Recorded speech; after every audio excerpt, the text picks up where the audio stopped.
Canadian province British Columbia's civic and provincial leaders are facing mounting pressure to take action over housing prices in Vancouver.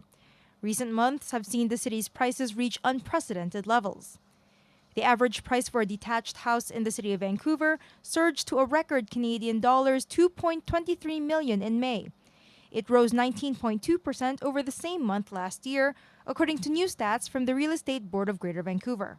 And it's pushing people further and further away, and some are leaving the region altogether. Now, some may not think that's a big problem, but I think in a country as prosperous as Canada and a city like Vancouver, which is the one I happen to be born into, we had in mind that we would be able to actually have our kids grow up here too. And we're running into some difficulties of making a go of it here. Vancouver Mayor Gregor Robertson penned a letter in May calling on BC Premier Christy Clark's government to introduce a speculation tax. It will be enforced on people who are flipping houses to make profits, a practice that has absorbed much of the blame for the price hikes. But Premier Clark has shut down the idea, saying any new taxes to prevent house flipping would erode the equity and assets of existing homeowners in the city.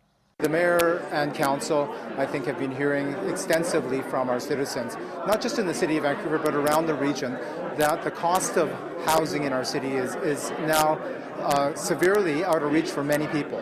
And as a result of that, we felt it was important to take action.